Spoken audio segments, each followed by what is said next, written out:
Texas. Texas is also rocking that 9.5 win total. Obviously, they had a ton of losses to the draft. Just to go over the big ones, Quinn Ewers, Isaiah Bond, Matthew Golden, Kelvin Banks. I mean, they had a ton of first-round losses. So they had serious Yep. talent on that team, which is why they made it to the semifinals last year, obviously. Still surprised with how late Quinn Ewers went, by the way. They still have a ton of offense coming in, not necessarily through the transfer portal. They have a lot of defense coming in, actually, on the transfer portal. Yep. I see a lot of young talent coming in. Brandon, what do you see? First things first, all I got to say is hook 'em horns. You know what I mean? We're going to go ahead and rock with them this season. I am taking the over. I think Arch Manning is a guy.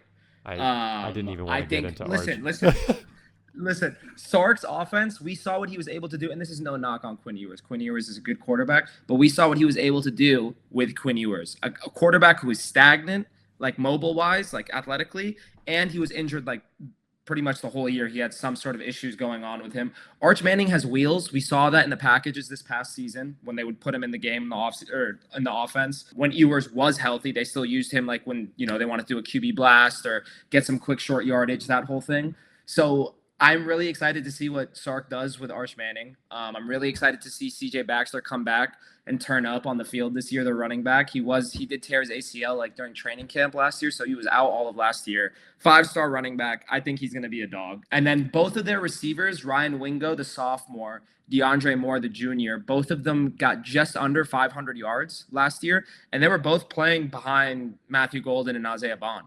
So they got some quality guys still on the team for sure. They got Malik Muhammad on defense. He's coming back. I know he was a big part of their secondary. I'm going over, man. Hook 'em, baby. Shout out Keener down in Austin. You know what I mean? I go visit my buddy out there a bunch. So yeah, we're going with the horns over. I like Texas. I think 9.5 is a little disrespectful to Sark and his squad.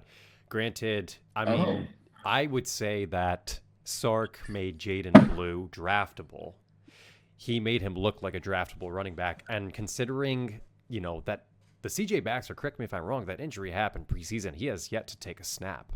So yeah, I'd love to see what he's going to do when he has his full roster available with Arch at the helm and CJ Baxter in the backfield. I'm just worried about Sark in general as a head coach.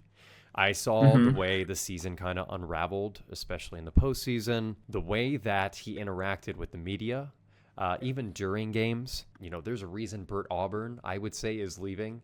Their kicker, who missed that field goal to ice the game against Arizona State in the playoffs. Is he a clutch head coach? I'm not entirely sure. Let's take a look at their schedule real quick. Yes, I have let's do it. Away games at Ohio State early. And I know you're going to be sweating that when it comes to your 9.5. Florida on the road, DJ Lagway, also within the first 4 weeks of your season starting. You get to host Oklahoma, which is nice, and Texas A&M, which is nice for the rivalry at least, but also on the road at Georgia. So this 9.5 could easily happen, and I'm taking the over, but I will be sweating Ohio State, and I will be sweating Georgia on the road. And I think if you were... And I'm not a gambling man, but if I were a gambling man, I would probably lean towards the under. I'm taking the over because I've seen Sark. I see what it can do, but I need to see some more consistency.